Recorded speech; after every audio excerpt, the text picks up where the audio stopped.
আমার সামনে যে কয়েল দেখতে পারতেছেন, এটা মূলত সার্ভো মোটরের কয়েল। সার্ভো মোটরের কয়েল পুড়ে গেলে কিভাবে বাইন্ডিং করতে হবে আজকের ভিডিওতে সম্পূর্ণ দেখিয়েছি কিভাবে বাইন্ডিং করতে হয়। তো দেখেন এখানে তিনটা কয়েলই পুড়ে গেছে। মূলত এটা হচ্ছিল সুইং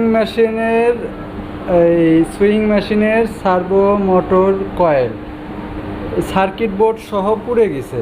তাহলে এটা কিভাবে এটা সুন্দর করে বাইন্ডিং করে সার্কিটটা মেরামত করে তারপরে ওকে করতে হয় আমি এই ভিডিওতে দেখিয়ে দেবো। আপনারা একটু ধৈর্য সহকারে ভিডিও দেখবেন, আর ভিডিও বেশি বড় করি নাই, কারণ একটা কয়েল বানতে কিন্তু অনেক সময় লেগে যায়। কারণ দেখেন এখানে 6 মিনিট 6.5 মিনিটের ভিডিও করেছি জাস্ট আপনাদের ধারণা দেওয়ার জন্য। আপনারা এইভাবে ধারণাগুলো পেলে আপনারা কাজ করতে পারবেন।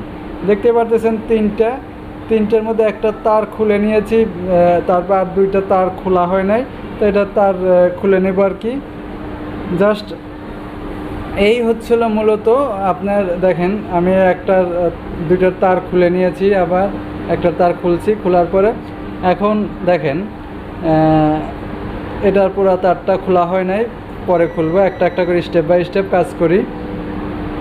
তা মূলত এই কয়েলটা একটা 4টে কয়েল ভালো আছে এর জন্য, আর এটা খুলবো না।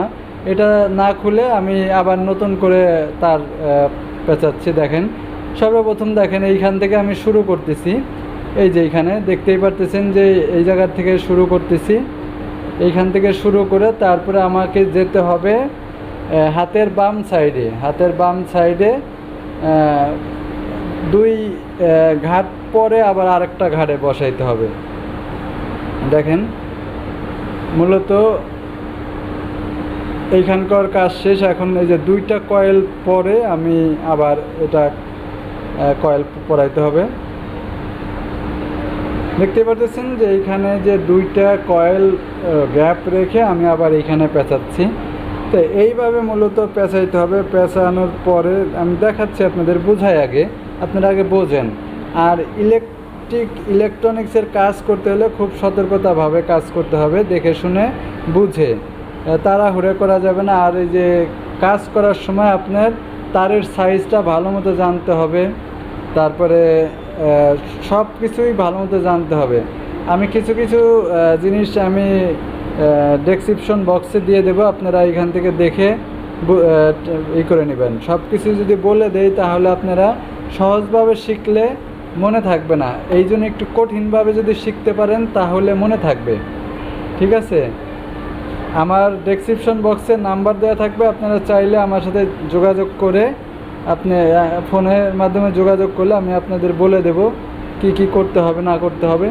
জাস্ট দেখতেই পারতেছেন যে কোনো সার্ভো মোটর, আমি এর আগে কিছুদিন আগে একটা ওই 3.8 কিলোওয়াট সার্ভো মোটর বাইন্ডিং করছি, যেটা ইউজ হচ্ছিল এলাস্টিক মেশিনগুলো আছে না, যেখানে এলাস্টিক তৈরি হয়, সুতা দিয়ে এলাস্টিক তৈরি হয়, যে বেল্টের যে এলাস্টিকগুলো ব্যবহার হয়, সেই এলাস্টিকের মেশিনের মোটর পুড়ে গেছিলো। সেই সার্ভো মোটর কিন্তু আমি একটা বাইন্ডিং করে সেট করে দিয়ে আসছি, মেশিন চলতেছে।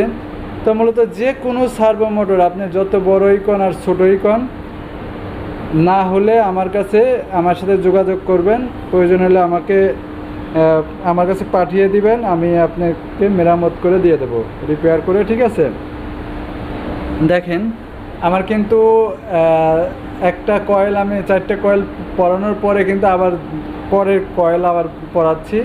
দেখেন আর 2টা কয়েল পরাইলেই শেষ। দেখেন মূলত খুব হিসেব করে কাজ করতে হবে, এটাই হলো মেন কথা। খালি কাজ করলেই কিন্তু হবে না। এখানে কিন্তু আপনি কয়েল বাঁধলেই যে মোটর চলবে এরকম কোনো কিছু না কিন্তু। ঠিক আছে, আপনার কয়েল বাঁধার পরে আপনাকে সিনক্রোনাইজার ঠিক করতে হবে, সিনক্রোনাইজার সার্কিট বোর্ড ঠিক আছে কিনা সেটা দেখতে হবে, কোনোখানে কোনো ত্রুটি আছে কিনা সেটা দেখতে হবে, এরপরে কন্ট্রোল বোর্ড ঠিক আছে কিনা এটাও দেখতে হবে। কন্ট্রোল বোর্ড প্রবলেম থাকলেও তো আবার মোটর পুড়ে যাবে। মোটর চলবে না, মোটর হিট হয়ে যাবে। সব দিকে খেয়াল রেখে কাজ করতে হবে। আশা করি আপনারা বুঝতে পারছেন। এরপরে যদি বোঝার কোনো ভুল থাকে তাহলে আমার কমেন্ট বক্সে জানিয়ে দিবেন, আমি চেষ্টা করব আরও ভালোভাবে বুঝিয়ে দেওয়ার জন্য। আর এই ধরনের ভিডিও আপনারা যদি রেগুলার পেতে চান তাহলে আমার চ্যানেলটা সাবস্ক্রাইব করে রাখতে পারেন। দেখেন আমার কিন্তু মোটর একবারে কমপ্লিট হয়ে গেছে। এখন জাস্ট এই যে সিনক্রোনাইজার যে সার্কিট বোর্ডটা দেখতেছেন, এই সার্কিট বোর্ডের অবস্থা তো আপনাদের দেখাইছি প্রথম যে পুড়ে গেছিলো। সেই পুরা সার্কিট বোর্ড আমি কিন্তু রিপেয়ার করে নিয়েছি। রিপেয়ার করে দেখেন এখন কিন্তু সুন্দরভাবে চকচক করতেছে। বুঝতেই পারছেন যে নষ্ট জিনিস আমি কিভাবে মেরামত করছি, আপনারা এইভাবে মেরামত করে নেবেন। খালি নতুন জিনিস লাগাইতে যাবেন না কখনো, নতুন জিনিসে খরচ বেশি। পুরাতনটাই যদি আপনি রিপেয়ার করতে পারেন এটাই হলো কাজ। নতুন জিনিস যে কেউ তো লাগাইতে পারে, ঠিক আছে, নতুন জিনিস যে কেউ লাগাইতে পারে। তারপর বান্ডিজ দিয়ে দিবেন, বান্ডিজ দিয়ে শুকাবেন, একদিন শুকানোর পরে তারপরে মোটরটা সেট করে দিবেন। তো ভালো থাকবেন সবাই, সুস্থ থাকবেন। আজকের মতো এখানেই বিদায় নিচ্ছি। পরবর্তী ভিডিও দেখার জন্য আমন্ত্রণ রইল। আল্লাহ হাফেজ।